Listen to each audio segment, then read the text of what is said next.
Warahmatullahi wabarakatuh. Waalaikumsalam warahmatullahi wabarakatuh. Yang pertama, politik pertanahan.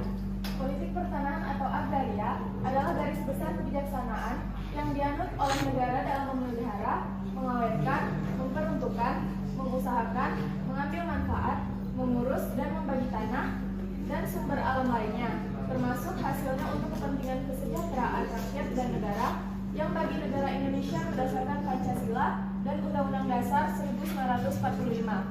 Atau secara umum, politik pertanahan adalah kekuasaan yang mengatur mengenai pertanahan. Dalam politik pertanahan, setiap negara memiliki permasalahan. Contohnya di Indonesia. Indonesia sebagai negara agraria memiliki masalah utama yang dihadapi oleh setiap negara. Yang mengaku agraris adalah mengingat keadaan alam dan luas tanah dalam negara dalam hubungannya dengan jumlah penduduk yang semakin bertambah, bagaimana cara memelihara, mengawetkan, memperuntukkan, mengusahakan, mengurus dan membagi tanah serta hasilnya sedemikian rupa sehingga menguntungkan bagi kesejahteraan rakyat dan negara. Dalam politik agraria, permasalahan di atas adalah permasalahan pokok yang ingin dipecahkan. Politik agraria mempunyai objek, hubungan manusia dengan tanah, beserta segala persoalan dan lembaga-lembaga masyarakat yang timbul karenanya, yang bersifat politis, ekonomis, sosial, dan budaya. Secara ringkas, dapat disimpulkan fokus utama politik agraria ada pada 3 faktor, yaitu pertama, adanya hubungan antar manusia dengan tanah yang merupakan suatu realita yang selamanya akan ada. 2. Manusia dari sudut politis, sosial, ekonomis, kultural, dan mental. Yang ketiga, alam, khususnya tanah. Politik agraria memiliki dimensi yang bisa dilihat dalam mempelajari politik agraria. Menurut Sitorus, 2 dimensi tersebut yaitu dimensi subjek dan objek. Dimensi objek didefinisikan sebagai sumber daya alam atau sumber agraria yang terdapat di tanah, air, dan lain sebagainya. Di sisi lain, dimensi subjek terdiri dari komunitas swasta dan pemerintah atau berupa aktor. Nah, kemudian kita masuk ke bab sejarah politik agraria di Indonesia. Yang pertama, sejarah agraria itu seperti yang kita tahu sebenarnya sudah mulai dari masa penjajahan. Namun kami di sini fokusnya hanya mulai dari orde lama, orde baru, kemudian reformasi.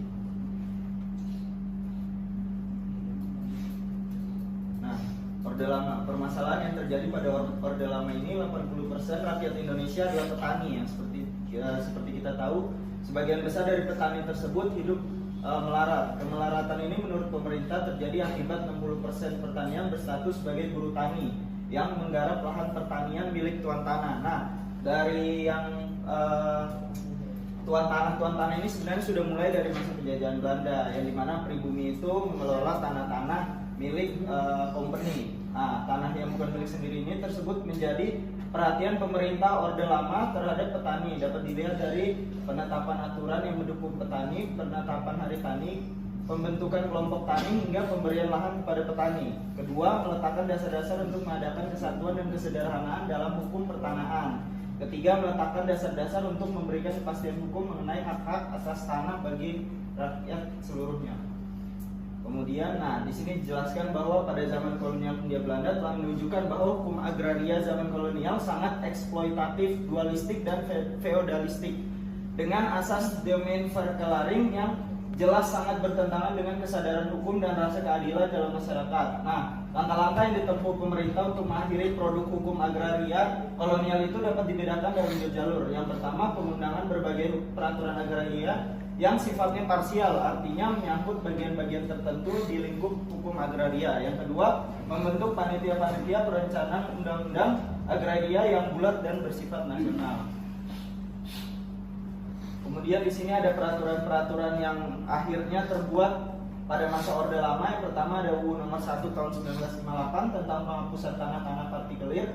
Yang kedua ada UU Nomor 2 1960 tentang perjanjian bagi hasil. Kemudian UU Nomor 5 Tahun 1960 tentang peraturan dasar-dasar pokok agraria. Kemudian UU Nomor 56 Tahun 1960 tentang penetapan luas tanah pertanian, dan PP Nomor 224 Tahun 1961 tentang pelaksanaan pembagian tanah dan pemberian ganti kerugian. Nah, yang berikutnya itu Orde Baru.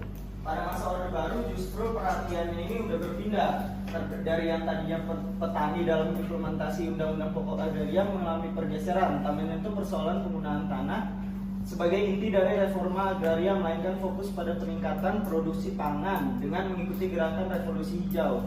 Kebijakan agraria pada Orde Baru ini ditandai dengan 3 kebijakan, yaitu yang pertama pelaksanaan agenda land reform yang hanya berhenti pada masalah teknis administratif. Yang kedua, pengingkaran atas keberadaan kebijakan pokok yang mengatur masalah agraria di Indonesia yang termaktub dalam UU PA dan Undang-Undang Perjanjian Bagi Hasil.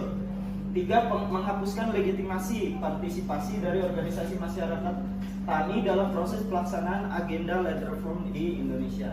Nah, ini peraturan yang dibuat dari Orde Baru. Yang pertama itu Permendagri nomor 15 tahun 1974 tentang pedoman tindak lanjut pelaksanaan land reform. Yang kedua, Perkaban nomor 3 1991 tentang pengaturan penguasaan tanah objek land reform secara swadaya. Yang ketiga, UUD Republik Indonesia nomor 15 tahun 1997 tentang ketransmigrasian.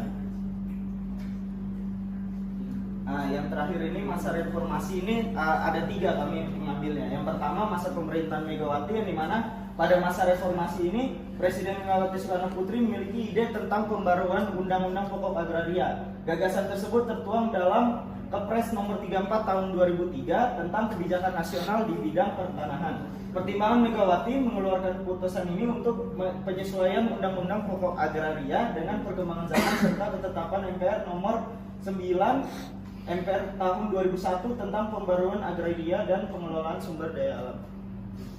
Nah, yang berikutnya ada di masa Presiden Susilo Bambang Yudhoyono. Nah, pada masa pemerintahan Presiden SBY muncul Perpres nomor 36 tahun 2005 tentang pengadaan tanah bagi pelaksanaan pembangunan kepentingan umum. Tetapi mengalami pertentangan dari beberapa organisasi non pemerintah dikarenakan Perpres ini tidak sesuai dengan semangat UU Pokok Agraria yang lebih memperjuangkan dan melindungi hak petani atas tanah. Menanggapi hal ini tersebut, akhirnya pemerintah mengeluarkan Perpres nomor 65 tahun 2006 tentang perubahan atas Perpres nomor 26 tahun 2005. Perpres ini mengatur secara lebih rinci mengenai sistem ganti rugi. Nah, yang ketiga ada masa Presiden Joko Widodo. Nah, dalam pemerintahan masa Presiden Joko Widodo, permasalahan mengenai pertanahan ini menjadi salah satu perhatian yang penting dengan dikeluarkannya 2 peraturan presiden. Nah, pertama ada Perpres nomor 88 tahun 2017 tentang penyelesaian penguasaan tanah di kawasan hutan. Kedua ada Perpres nomor 86 tahun 2018 tentang reforma agraria. Nah, reforma agraria ini adalah penataan kembali struktur penguasaan, pemilikan, penggunaan, dan pemanfaatan tanah yang lebih berkeadilan, berkemakmuran rakyat di Indonesia. Dengan adanya aturan reforma agraria ini sekaligus melengkapi UU Pokok Agraria tahun 1960 untuk disesuaikan dengan kondisi di masa ini. Nah, peraturan yang dibuat di masa sekarang ini, yang pertama itu Kepres nomor 34 tahun 2003 tentang kebijakan nasional di bidang pertanahan. Yang kedua, PP nomor 11 tahun 2010 tentang penertiban dan pendayagunaan tanah terlantar. Yang ketiga, Perpres nomor 88 tahun 2017 tentang penyelesaian penggunaan tanah dalam kawasan hutan.